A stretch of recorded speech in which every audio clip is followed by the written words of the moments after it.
The whole of this crazy society is based on money. Ironically, money that has never, does not, and will never exist. It's just figures on a screen. When you go into a bank, you say borrow $50,000. What does the bank do? It doesn't print any more money. It doesn't move any precious metal anywhere. It just types into your account $50,000, which it has pulled out of fresh air. And then you start paying the bank interest on the $50,000. So the whole money system is like, you know in those cartoons where there's a chase going on and all the cartoon characters are chasing each other, and eventually they run over the edge of a cliff, and they don't realize they've run over the edge of the cliff, so they keep running straight ahead on fresh air. And then someone looks down, realizes they're on fresh air, and bang, down it comes. Money is created in an amazing way. Since there is no backing to money anymore, there used to be gold or silver behind money. In those days, money was created when there was a certain amount of gold or silver that was brought into the bank and put into the vault. Then the paper money was issued as more or less like a receipt. Say, we got your gold or your silver in the vault. Here's your receipt. It's got a little, looks like this, and it's got all kinds of decorations around the side. It says you got $10 or $20 worth of gold or silver. It's a receipt. That was how money was created, and then you could bring the receipt back at any time and get your gold or silver swapped back out. That's the beginning of the process. Well, it didn't stay that way very long in history, because the bankers discovered that while they're sitting on all this gold and silver and people are circulating these receipts, that very seldom did all of the receipts come back, or even very many of them. People were very content to let the gold and silver sit there and just use the receipts.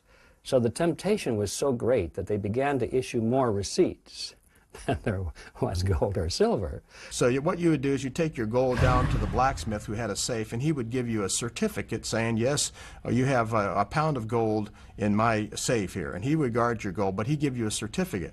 Well, when you went to buy a round of drinks for your friends at Harry's bar, you wouldn't use gold, you'd use the certificates to pay off, you know, the drinks. And then those certificates could be redeemed at the blacksmith's place. Well, the blacksmiths started seeing that nobody came back to redeem their gold. They just kept circulating this paper. And that became, you know, the way that people carried on. Well, pretty soon the blacksmith figured out, well, you know, if they're not coming back for their certificates, I could probably print up a few certificates and nobody'd know the difference. And that was the beginning of fractional reserve banking, as they call it, in which the money supply begins to expand. And it's artificially expanding because of a decision made by the bankers and later on by the politicians who went into partnership with the bankers that this was an acceptable practice. Of course, the danger with that is that if all of the, or even a substantial number of the depositors did want to take their receipts back to the bank and demand their gold or silver in return, there wouldn't be enough to keep the obligation. And so there'd be a run on the bank, and the banks would have to close their doors, and in some cases they'd actually go out of business. They'd be bankrupt, and people would lose their deposits. The bankers themselves very seldom lost very much. They might have gone to work for another bank or opened up a new bank down the street, but the depositors often lost a lot of money in this fashion, and that was the reason for going into partnership with the governments, because the governments would then say, well, the law says that the banks can do that legally, so there's no prosecution. You can't prosecute these bankers anymore because they didn't violate the law. Because of their partnership with the government, the law made it legal to do exactly what they are doing, which is one of the reasons that cartels like to go into partnership with the government.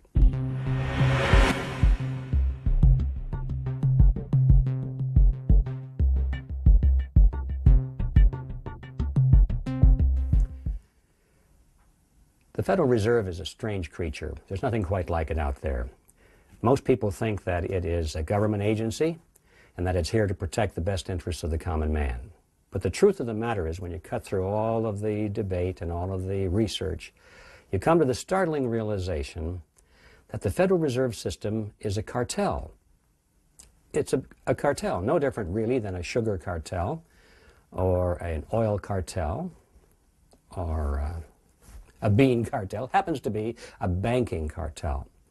And that means that it is private. It means that the big banks of the United States came together in 1913, and they convinced Congress to pass a law that we call the Federal Reserve Act.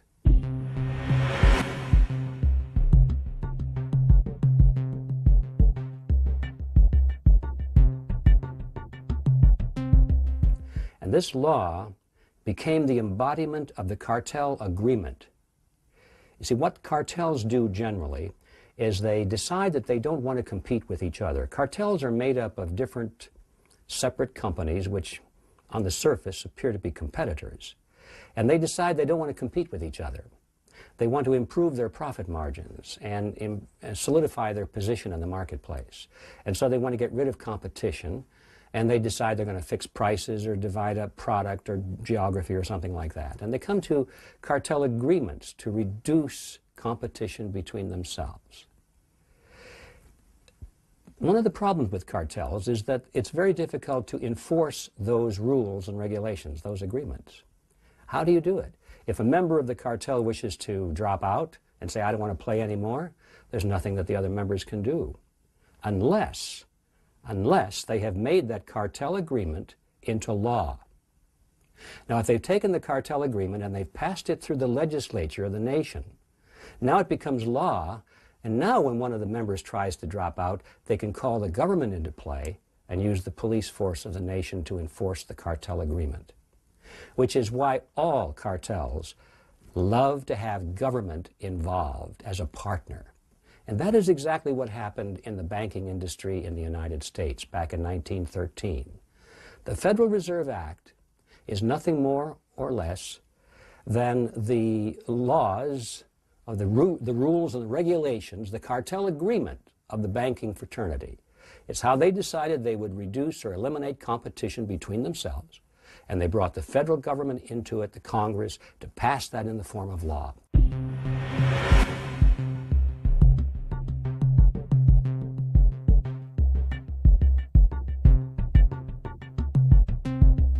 So, what we're dealing with here is not a government agency at all.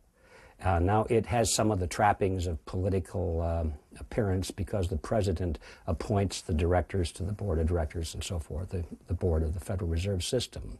But the fact is, Congress or the president has no control whatsoever over what the Federal Reserve System does. It's completely independent.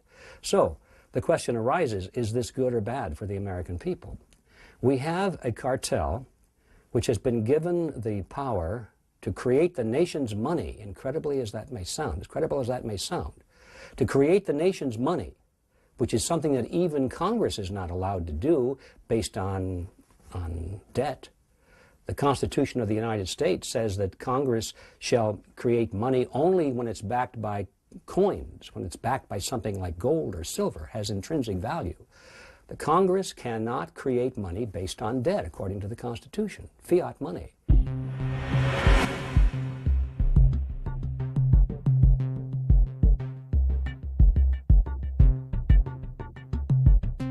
Congress actually gave that power, which it did not have, to this cartel, the banking cartel, which we call the Federal Reserve System. It's an amazing power. And so the private banks of America have a monopolistic power to create the nation's money, and they create it out of nothing. There's no gold or silver backing behind it at all. And it's completely up to them as to how much they want to create, when they want to do it, and so forth. They can expand or contract the money supply. Now, supposedly they do this in the best interests of the American people. I mean, when the chairman of the Federal Reserve Board is called to testify before Congress, and he gives his little speech. He says, well, we had to raise interest rates today, or we had to lower interest rates today, whatever the case may be. He doesn't say we did this because it was in the best interests of our banks. He always says, well, we did this for you folks.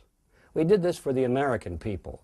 We did this because we were concerned about the economy heating up, or we're concerned about the economy lagging behind, and we don't want people to be unemployed. We don't want inflation to be too high. It's always for the American people. But the truth is, it's a cartel, and all cartels act with the primary instinct of preserving their own best interests first.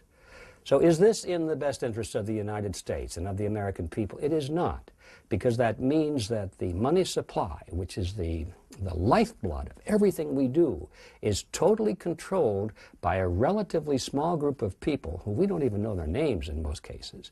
And they are using this power to the benefit of the banking system, not to the benefit of the United States.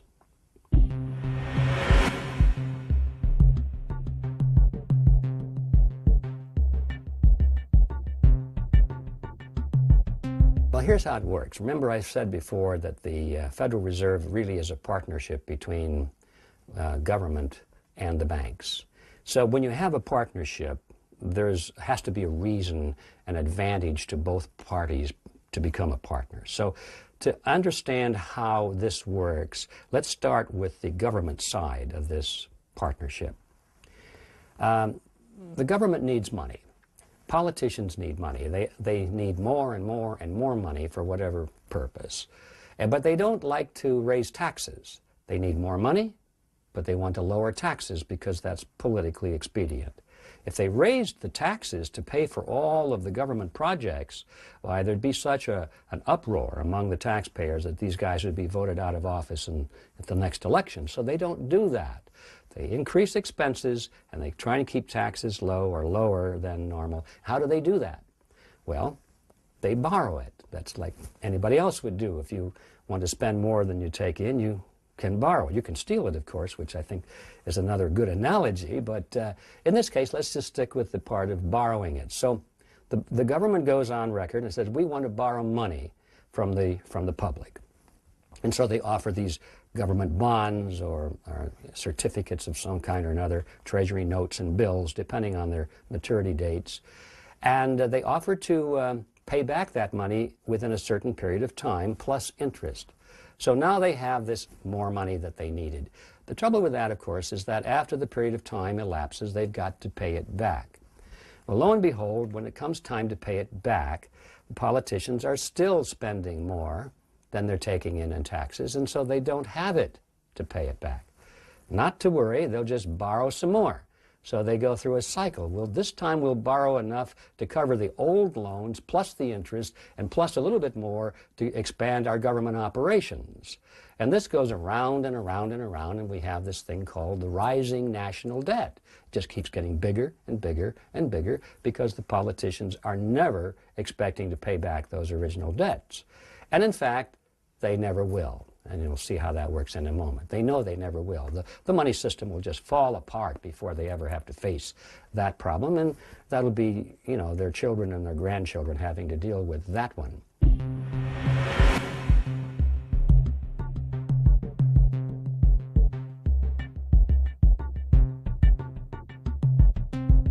Well, no, so far so good. So they borrow this money, and the debt goes up and up and up. But there's, so far, there's no new money created because the money they have borrowed was money that was already in existence. Let's say that I wanted to buy a government bond, so I loan money to the government. No new money is created. They just got some of the original money back in the form of a loan. Where the new money comes into play is at a next step. You see, they never have enough. They never can borrow enough from the general population or from investment firms or from banks or from other countries. There's never enough money out there to borrow. They need more. And so this is where the Federal Reserve comes in. There's usually a margin, anywhere from 7 to 20 to 30% of what they need to borrow that just doesn't exist. Or in order for them to borrow it, they would have to raise the interest rates to attract that much more money in, and they don't want to raise the interest rates. So now they finally go to their partner, the Federal Reserve System. And they say, okay, partner, here's where you come into the game. We need to borrow today, let's just say another $1 billion. And the Federal Reserve officer says, okay, that's fine. Figuratively, he pulls out the desk drawer, pulls out this big black book, checkbook, course, this is all done by computers in reality, but for the sake of analogy here, it's a little easier to visualize with a checkbook.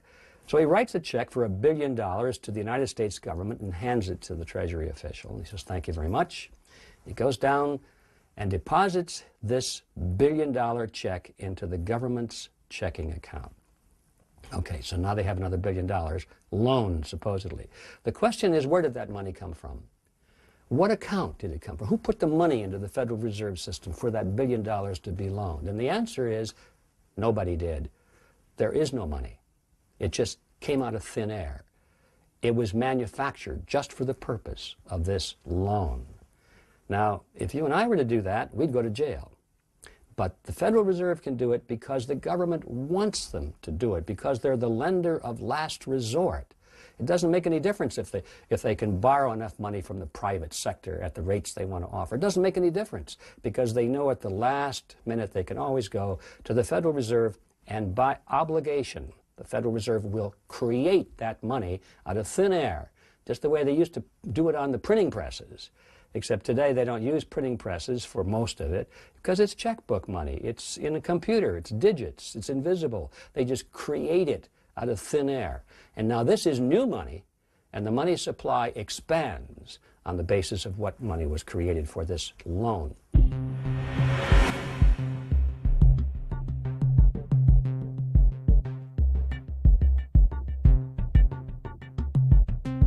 Now that's just the beginning of the cycle. That's really the smaller side of it. This is really peanuts compared to the next cycle that I'm going to describe. So far we've talked about why the government is in this partnership, and we can see that their primary motive is because they can have access to any amount of money that they might need at any time without any questions, at any rate of interest they choose to offer. Not a bad deal. But now let's see what happens to that money. Let's assume that the fellow who delivers the mail, the post office worker, gets a check from the post office for $1,000. And now that was newly created money through the process which I just described. It's newly created money, and the post office worker doesn't know that it didn't exist the day before anywhere in the universe. He doesn't care. It's spendable money now. So he takes this check to his private bank, commercial bank down the block, and deposits it into his private checking account. Now, finally, the money is out of the government side and goes into the private commercial banking side, and this is where the action really heats up.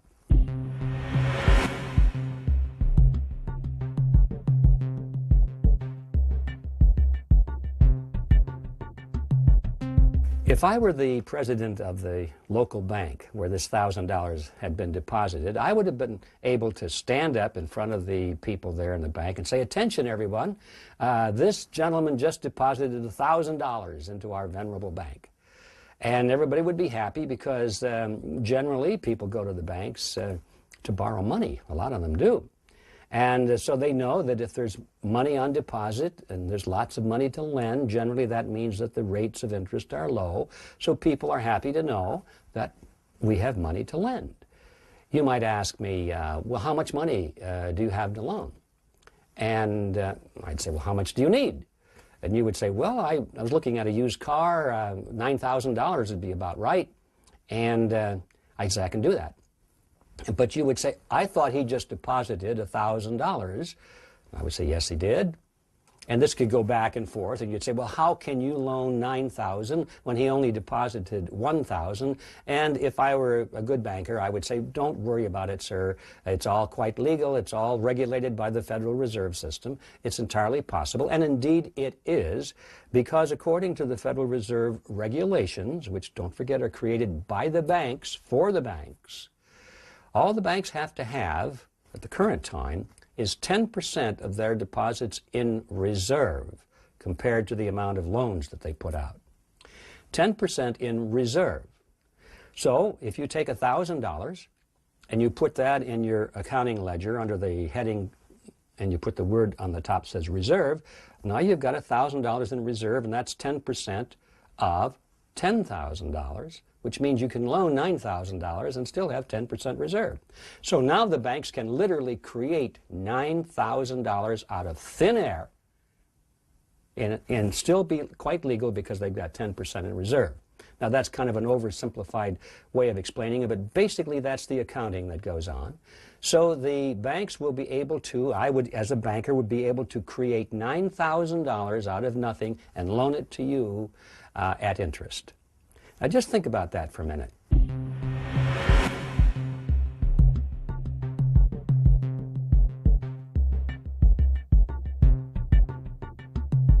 When the government gets money created out of nothing by the Federal Reserve, it uses it for its purposes. It spends it on its programs. But when the banks create that 9,000 for every 1,000 out of thin air, the banks don't use it for their purposes. They don't build their buildings with it and pay their employees with it. They loan it to us. They loan it to institutions. They loan it to anybody that wants to pay the interest rate on it. And so the borrowers use it for their purposes, but the banks collect interest on it. And that is an amazing thing when you ponder it, that the banks can collect interest literally on nothing.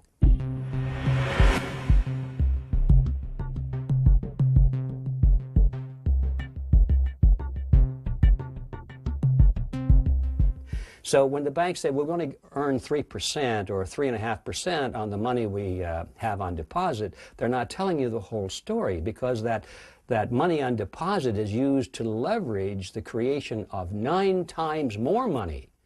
So whatever that interest rate is, you can multiply easily by 9, and that's closer to the real effective interest rate that the banks are making. Or if you wanted to be more authentic, you would say, since this money didn't exist, in fact, there is no money, they're collecting interest on nothing, then the interest rate really is infinity.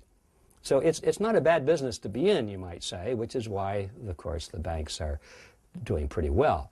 And so you're able to create, for every $1 billion that's created out of nothing in order to loan to the federal government, now the commercial banks are in a position to create an additional $9 billion and push that into the economy, also created out of nothing, but push that into the economy in the form of private loans.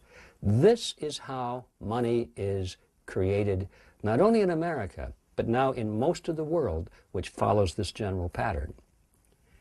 Actions have consequences. This creation of money and expansion of the money supply has a consequence.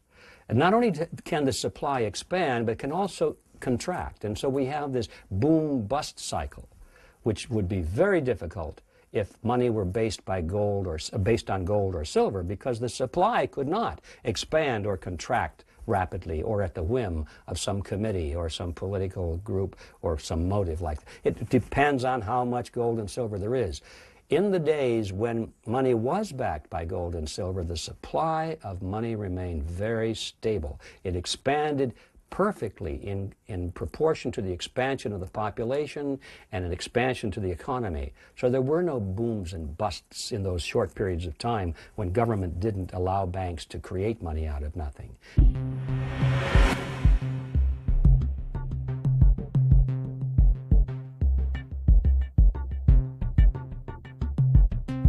I think the classic example is in the 1920s, you could have taken a $20 bill or a $20 gold piece, because at that point they had a 1-ounce gold coin which they used as currency, and it was the same value as a $20 bill.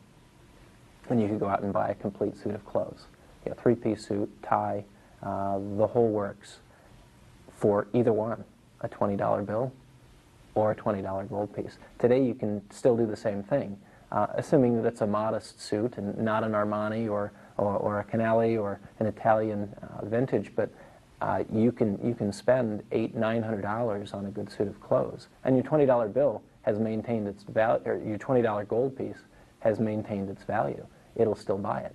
Your $20 bill may take you to the movies, popcorn, gummy bears, the whole ball of wax. So it takes more dollars today to buy the same things. That's the consequence of inflation. As I said, there are consequences, and the consequence generally, we see it not only as booms and busts, but as inflation. Right now we're going through a tremendous inflationary period, and I think we're going to see a lot more of that in the future, probably to the extinction of the value of money entirely. Because as that money supply expands, and it expands at a rate faster than the rate of goods and services are expanding, that means that the dollar becomes more and more worthless. And I think the best way to illustrate that is to realize that if we had lived in ancient Rome and we had a 1-ounce gold coin of the realm at that time, that would have purchased for us a very fine toga, a handcrafted belt, and a pair of sandals.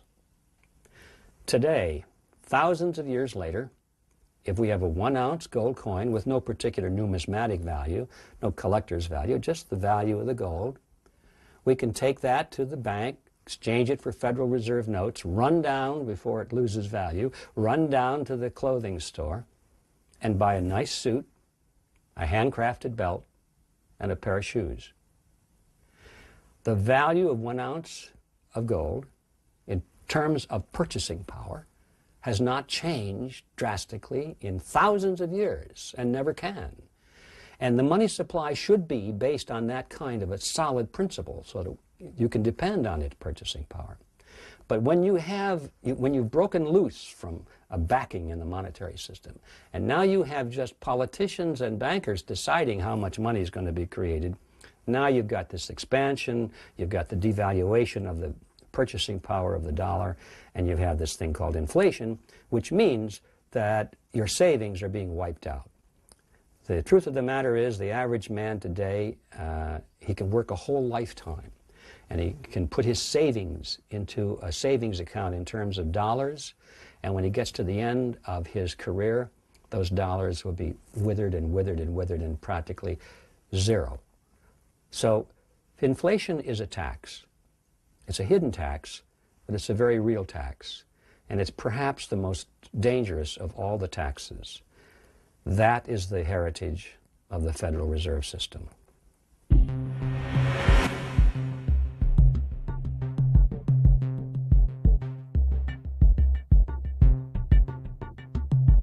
The only thing that has kept the United States economy going in the 21st century is the expansion of debt. It's all based on a buildup in consumer and government debt. The main way they kept it going was they gave credit cards to everybody. And if you maxed out this one, you started on another one. Even more important, Alan Greenspan, in order to cover up the job loss from offshoring, put interest rates down to an enormous low and created a housing boom, because what's important to people is not the price for the house, it's the monthly mortgage. And when you get rates as low as Greenspan had them, the monthly payments drop. When monthly payments drop, housing prices tend to go up. And so people who already had a house saw big rises, and they refinanced the house and took out the money and spent it. And so we've had an economy moving along in the 21st century because people are running up credit card bills, and because they were refinancing rising house prices and spending the equity they had in their homes. Now, what's happened? The housing boom is over. There's a bust. Associated with that bust, we have these very curious financial instruments, these subprime loans that were packaged and sold as derivatives, and now they are tending to bring down the entire banking system. And what are financial institutions holding these subprime derivative, these securitized packages? What they're doing to maintain their balance sheet is to sell off their good assets, their stocks in good companies, their bonds that aren't in trouble. And so that's pushed the stock market down, do you see? So the balance sheets of the banks are impaired. No one knows where this is going to end. We've had dire predictions. I don't know where it's going to end either. But these huge amounts of these subprime derivatives and securitized loans that people hold. There's no market for them. No one knows how bad the hit is. And so now the Fed wants to ease money and put more money into the system, but the banks are impaired. Do the banks, who they're going to lend to? They're going to lend to consumers who can't hold on to their homes from their mortgages, whose credit cards are maxed out. Do you see what I'm saying? Throughout history, no nation has ever abandoned a solid monetary system. No nation has ever taken on fiat currency, which is the currency without solid backing, without having its economy destroyed. There are no exceptions. And I see nothing that gives the United States a free ticket. I don't see any reason that the United States should be exempt from this law of history. It seems to me that we have gotten by pretty well, even though we have followed terrible economic practices. We have delayed the day of reckoning, primarily because the United States dollar was the international exchange dollar. It was the dollar of settlements. And everybody wanted it. No matter how much we produced, it seemed like there was an endless demand for it around the world because they always knew somebody else would take it. So there was a lot of psychological element involved there. That era is coming to an end. In fact, I think it has already come to an end, where nations around the world eagerly want the United States dollar. They realize that we are debauching the dollar so quickly now, we are inflating it so quickly, that it's no longer a desirable currency to have. And so they're looking for alternate currencies. It could be the euro, it could be the yen, it could be anything, but they don't want the US dollar because they know if they hold that dollar very long, they're going to be losing value.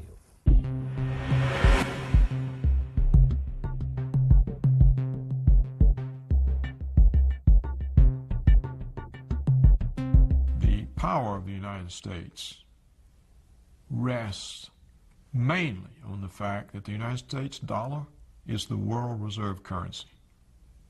It's been that way since the Second World War.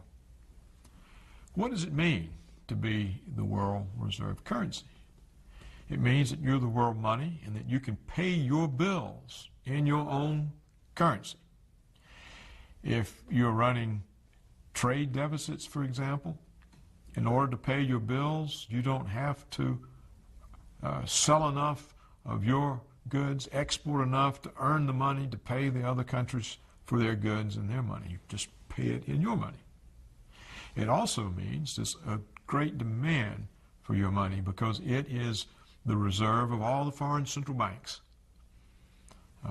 The foreign central banks keep their reserves in your currency. This means there's a huge market for your currency. It means that markets for your assets denominated in dollars, is vast. This means you become the world financial center because any instruments, any investment instrument issued in dollars is liquid. It's marketable anywhere. So these are enormous advantages. They're the advantages that Britain once had. When you lose that advantage, you lose a lot. Now, the United States is in the process of losing that advantage. It's losing it because over time, since World War II, other nations have rebuilt, and we're no longer the only country that can make things. And so you have trade pressures. We also have a new development, and that is offshoring. What many American corporations have learned is they can increase their profits by discharging their American workforce and having their products that they sell in the United States made abroad, in China, for example, or India, where there are vast, underutilized supplies of labor. And there's pressure on companies from Wall Street to improve earnings. and the pay packages of top management are related to performance. So now that it's possible, with the collapse of world socialism around 1990, American firms have been moving more and more of their production for American markets offshore. This is doing two things to the economy. Every time an offshore good comes back in, it counts as an import, so it automatically raises imports. So every time an American firm moves a factory abroad, American gross domestic product goes down, foreign gross domestic product goes up, and the trade deficit goes up, or imports go up, which makes the trade deficit go up. So what we now see is we consume about $800 billion every year in goods, more than we produce.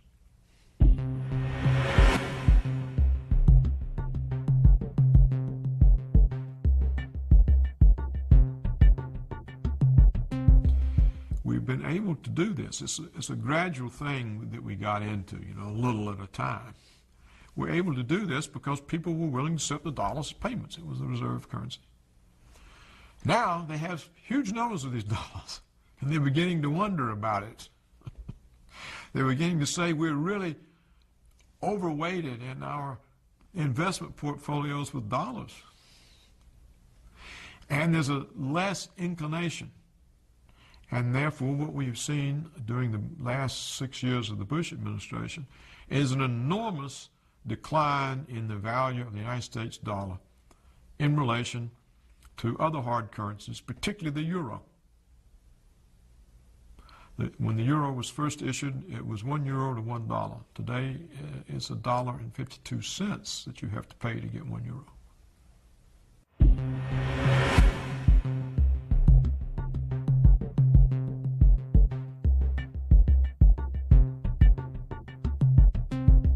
This is an enormous decline. Now, so what you see happening is pressure on the dollar, which eventually is going to raise prices, pressure on jobs.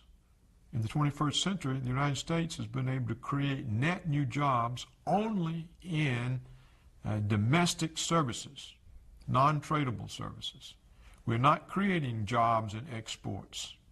We're not creating jobs in information technology or high-tech type of service jobs. We're creating jobs with waitresses and bartenders and ambulatory health care and hospital orderlies and social service and school teachers. So that what were very strong and important ladders of upward mobility so people could rise up into the middle class and higher are being dismantled by the offshoring of middle class jobs and by the importation of foreigners on work visas. If you don't want to hire an American engineer, you claim a shortage, and then you bring in one from abroad at a much lower salary. And so we see the impact on science and engineering in the United States, research, development. These sorts of things start stagnating and slowly eroding. And in manufacturing, you lose all the supply chains that are in the process that enable you to be able to make something. This piece of the chain is moved offshore, and then this piece moves offshore. And then before long, the sort of middle-level firms who were supplying the big firms, the big firms don't want them anymore. They've offshored. So this then hits the tax base of local communities. When you outsource manufacturing jobs to Asia, and then you insource cheap labor to drive down the price of labor for the jobs that remain, it becomes like the back of the shampoo bottle. It's like shampoo, rinse, repeat. And you really see it. The Mexican government was building a $2 billion deep-sea port in Baja Peninsula. And you really can see it there. So you outsource manufacturing to Asia. And then once the port is open on the Baja Peninsula, you import the manufactured finished goods into Baja, where you skip OSHA, you skip the Longshoremen's Union, and then you put it on NAFTA trucks and drive it into a Walmart in the middle of the country. So you see what can obviously happen on that cycle. So, and what gets washed out of that is a whole class of jobs, is a whole, essentially, the business model has said that it is no longer economically viable for certain types of jobs to be done in the United States of America. And light manufacturing is clearly one of them. Maybe heavy manufacturing is one of them. It becomes a real problem in certain critical industries. For instance, we've been throwing pork barrel spending at some shipyards down in Mississippi. Trent Lott was very good at getting that money for the shipyards down there in Mobile. And we really needed to do it. This was good, healthy pork because, you know, in a time of national emergency, you can't just flip a switch and start building ships. You have to have an infrastructure, and you have to have a workforce that knows how to build ships, which means that, yeah, we'll have to waste some money building some unnecessary ships just to keep at least the seeds of an infrastructure of a shipbuilding industry in case there actually is a need for that emergency. Offshoring is a fancy way of saying your job is in question because you can be replaced for a fraction of your cost. If you're paid $19, $20, $30 an hour, you can be replaced by someone who's willing to do the same job for $1 an hour, 25 or even 50 cents an hour, with no benefits, with no pension. And so the direction for Wall Street firms, for corporate America is clear. If you need to solidify your profit margins, that's the first place to go, is renegotiate your labor contracts and start moving the jobs someplace else. The implications for the worker are this: you're out of a job. That's just plain and simple. You don't have a job, which means you're probably going to have to retool and re-educate because that job's not coming back. It's tough. It's easy to go from paying someone $30 an hour to 25 cents. Pretty difficult for the company to reverse that and go from 25 cents back to $30 an hour. That's not good for the bottom line at all. The jobs that are gone for good. In addition to that, we're shuttering the plants. We're shuttering the facilities that have created the nation's wealth. They're gone. We're making them go away. We don't need them. We don't need them. In a global world, as the argument would go, it's better to utilize resources where they're cheaper. And, you know, so do we get a cheaper toaster oven at Walmart? Yeah, you get a cheaper toaster oven. But it's a hidden bargain. To me, it's a bad bargain. Because what happens to the guy that used to make the toaster oven? What happens to his family? Now the social costs of that are passed on to the community that no longer has a factory, that now, like, you know, when Maytag used to make their stuff in Galesburg, is it Galesburg, Illinois? Somewhere in Illinois. And they were there for 75 years, and they got tax credits to stay, and they left anyway because their workers were making $15 an hour, and they moved the factory to Mexico where they were paying people $1 an hour.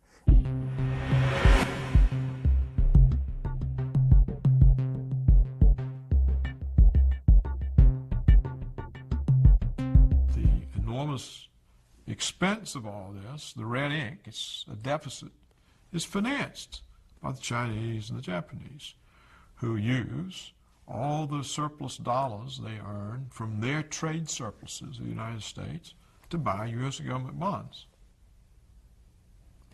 Now, when it reaches the point, as it appears to be doing, that the Chinese feel that they don't really want any more of these bonds, that they're loaded up on American assets, $1.3 trillion at the moment, and they cease to be our creditors, how do we finance the federal government?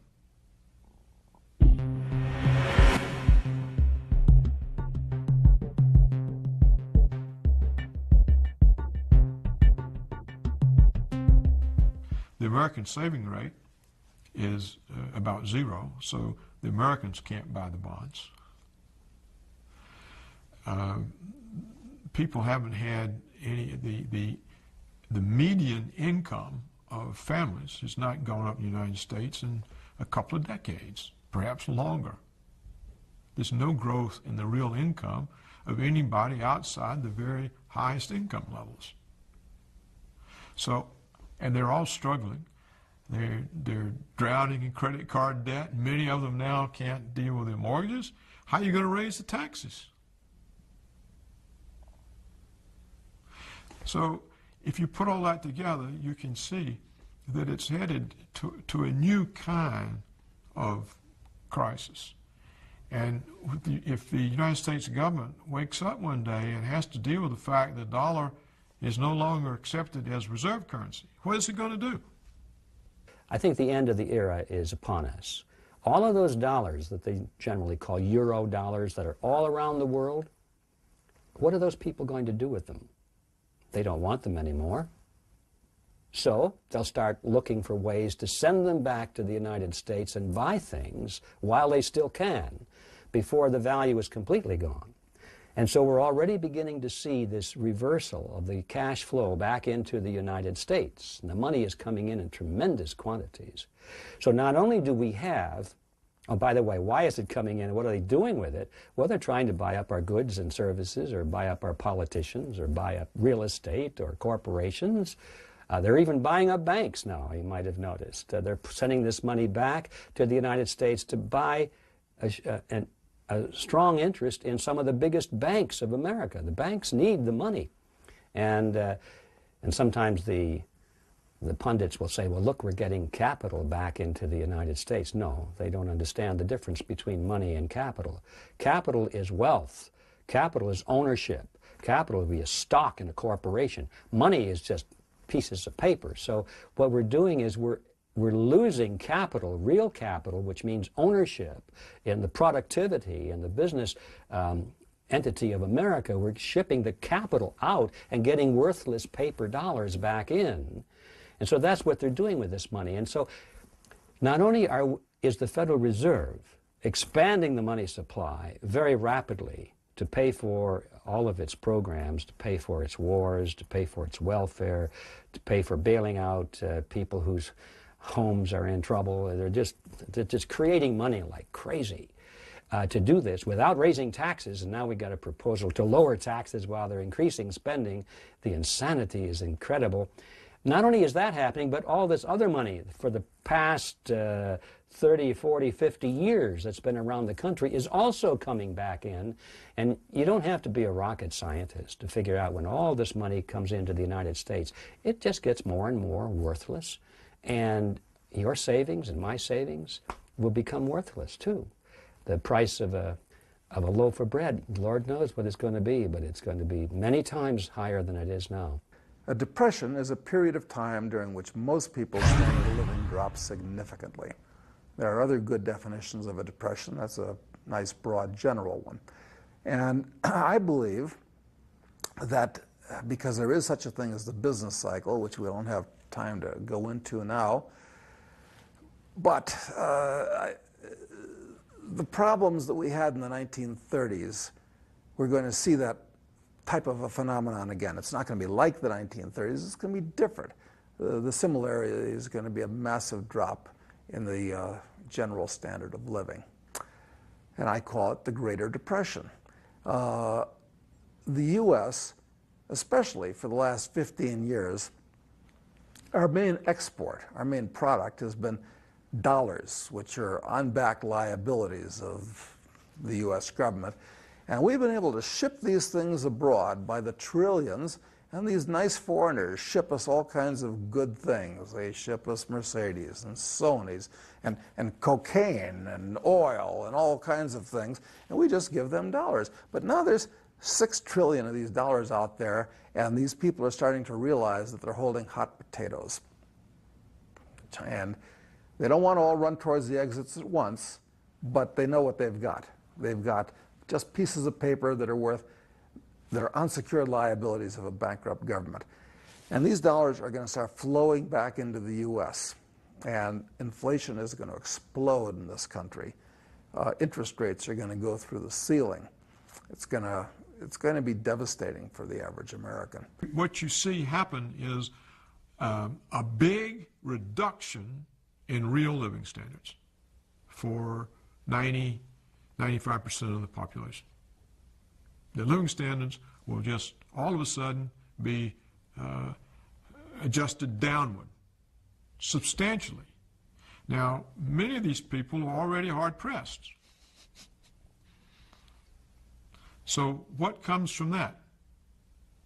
And then you have to see, that means that the real purchasing power has shrunk, and so the real goods and services that are coming off the shelves has shrunk. That's recession. That's more unemployment. It's a dangerous situation. That's what I say. It's unprecedented. That's why I call it a calamity in the making. I don't say that it has to happen, but it's going to happen if they don't make some big changes soon. If things continue to go on, if we continue to think in all our hubris that we're the superpower and the world adjusts to us, it's going to hit the fan, because that ain't the case. That is not the case. So what are they going to do about it? And they're going to go to their government. They're going to say, please help us. They're going to go to the same politicians, the very same politicians who got him into this mess, and ask them to solve the problem, which is a huge mistake, because these politicians already have the solution in mind. What they're planning to do is let the American, in my opinion now, is let the American dollar collapse. That way they don't have to pay back the national debt, remember? They have all this tremendous national debt in dollars and all this tremendous obligation, which they can never repay. So it's to their advantage just to let the dollar disappear and wipe that off the books. And replace it with a regional currency. They already have the name for it. It'll be called the Amero. And it'll be a currency which will be jointly owned, jointly representative of the United States, Mexico, and Canada. And this is part of a long-range step that they've had to merge those three countries into a regional single government. It's been going on for a long, long time, and most Americans are still in denial on that. They're still saying, oh, that would never happen. The American people would never go for that. The Canadian people would never go for that. And of course, the truth of the matter is it makes no difference what the Canadian people or what the American people want. It's what these elitists want. It's what the people want who are actually making the decisions. And I know that's a harsh statement, but that's the reality that we're facing today. So they're going to offer a new currency, and Americans generally will say, oh, that's wonderful. Now this currency will replace the old worthless currency, and there'll be new hope. The truth of the matter is the new currency will be no different than the old currency, except it'll be a fresh start. Everybody will be given a new equal number or relatively equal number, depending on how many old Federal Reserve notes they can trade in and that sort of thing. But it'll also be a fiat currency. There'll be no gold or backing behind it. And it too will be run by the banks and the politicians. And then the final step beyond that is to merge the Amero with the Euro, and they'll be developing a similar currency for Asia and Africa and South America. Get all of those, then finally, and we're talking about maybe 10, 15, 20 years down the line, merged into a single global currency. Now at that point, there'll be no place else to go. Today, if your currency is losing its value, you can go on the internet or go to your brokerage house and you can swap currencies. You can say, gee, I don't like what's happening to the American dollar. I think that the German mark is doing a lot better, or the Swiss franc. And you can get out of the currency that's falling on its face. Finally, when you get to these regional and to these international, finally to the international currency, there'll be no place else to go, so you'll be locked in. That's not a very pretty picture. In other words, what I'm saying is that these people who have formed this partnership between the banks and the governments of the world are planning on controlling our economic lives and our personal lives as well. And this is not just a question of money. It's not just a question of, are you going to be secure in your retirement? This is not just a question of how much you can buy with your paycheck. This is a question of personal liberty, personal independence, and national sovereignty. The problems we're facing today are much bigger than just money. But if you follow the money trail, you can see where it's all going. To get the Amero, they have to first destroy the dollar, which is what the Trilateral Commission in the 70s said with Zbigniew Brzezinski and David Rockefeller. They stated, first the euro will rise by 2000.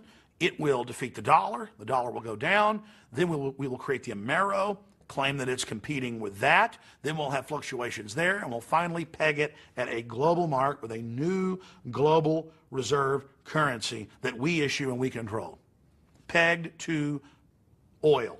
And that's why they got to control the oil, because whoever has the world reserve currency, people have to accept that for the buying of oil, which is energy. And that's the connection of the fiat currency to reality.